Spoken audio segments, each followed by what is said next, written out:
ছাত্র আন্দোলনের তোপের মুখে আওয়ামী লীগ সরকার পতনের পর বেরিয়ে আসছে সাবেক মন্ত্রী, এমপি ও নেতাদের অপরাধের তালিকা। বিগত সরকারের আমলে যে কত ধরনের অপকর্ম হয়েছে এই তালিকার সংখ্যাটা দেখলে বোঝা যায়। যেমন সালমান এফ রহমানের ব্যাংক কেলেঙ্কারি অবাক করেছে দেশবাসীকে। এছাড়াও প্রায় প্রতিটি মন্ত্রী, এমপির নামে রয়েছে দুর্নীতির অজস্র অভিযোগ। এসব অপরাধীরা যাতে দেশ থেকে পালিয়ে যেতে না পারে সে ব্যাপারে সতর্ক রয়েছেন অন্তর্বর্তীকালীন সরকার। দেশ থেকে পালিয়ে যাওয়া ঠেকাতে ইমিগ্রেশন ফরটেক্স সফটওয়্যারের মাধ্যমে 6 শতাধিক প্রভাবশালী ব্যক্তির পাসপোর্ট ব্লক করেছে ইমিগ্রেশন পুলিশ কর্তৃপক্ষ। এসব ব্যক্তি দেশের 3 আন্তর্জাতিক বিমানবন্দর সহ ইমিগ্রেশন চেকপোস্ট হয়ে দেশ ত্যাগ করতে পারবে না।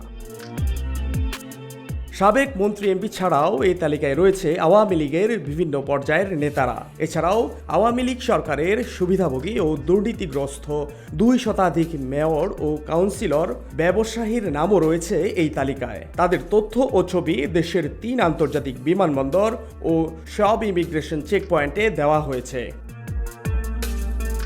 বৈষম্য বিরোধী ছাত্র আন্দোলনে গুলি চালানোর মদতদাতা, হুকুমদাতা ও মাঠে দায়িত্ব পালন করা সাবেক 2 আইজিপি সহ অর্ধশতাধিক আমলা ও পুলিশ কর্মকর্তার পাসপোর্টেও ইমিগ্রেশন পুলিশের ফরটেক্স সফটওয়্যারে ব্লক করা হয়েছে। তারাও দেশ ত্যাগ করতে পারবে না।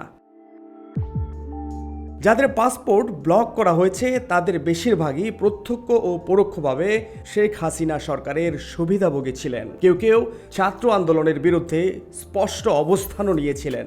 বেসামরিক বিমান চলাচল কর্তৃপক্ষের এক শীর্ষ কর্মকর্তা বলেন, সাবেক মন্ত্রী, আমলা ও দুর্নীতিবাজদের দেশ থেকে পলায়ন ঠেকাতে বিমানবন্দরে চেকপোস্ট বসানো হয়েছে। প্রত্যেক চেকপোস্টে এসব ব্যক্তির নাম, পরিচয়, পাসপোর্ট নাম্বার ও ছবি দেয়া আছে। সন্দেহভাজন কেউ বিমানবন্দরে এলে সঙ্গে সঙ্গে তাদের যাচাই বাছাই করা হচ্ছে।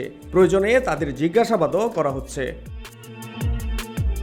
সাবেক মন্ত্রী আসাদুজ্জামান খান কামাল, হাসান মাহমুদ, জাহাঙ্গীর কবির নানক, মহিবুল হাসান নওফেল সহ 3.5 শতাধিক আওয়ামী লীগের প্রভাবশালী নেতা কোনো ইমিগ্রেশন চেক পয়েন্ট দিয়ে আর বিদেশ যেতে পারবেন না। তাদের অধিকাংশই আওয়ামী লীগ সরকারের আমলে গুম, খুন ও দুর্নীতি সহ বিভিন্ন ধরনের অপরাধমূলক কর্মকাণ্ডের সাথে জড়িত ছিলেন।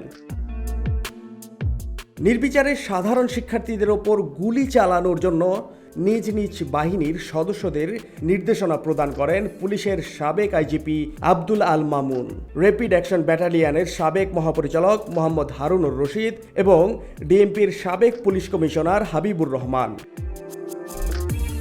এছাড়াও ব্ল্যাকলিস্টে রয়েছেন ডিএমপির অতিরিক্ত পুলিশ কমিশনার হারুনুর রশিদ, ডিএমপির অতিরিক্ত পুলিশ কমিশনার হাফিজ আক্তার, আসাদুজ্জামান, যুগ্ম কমিশনার খন্দকার নুরুন নবী, সঞ্জিত কুমার রায়, যুগ্ম পুলিশ কমিশনার বিপ্লব কুমার সরকার, মেহেদি হাসান ও মতিঝিল জোনের এসি গোলাম রোহানি সহ বিভিন্ন প্রভাবশালীরা। ফাহাদ শাহরিয়ার, খবর সংযোগ।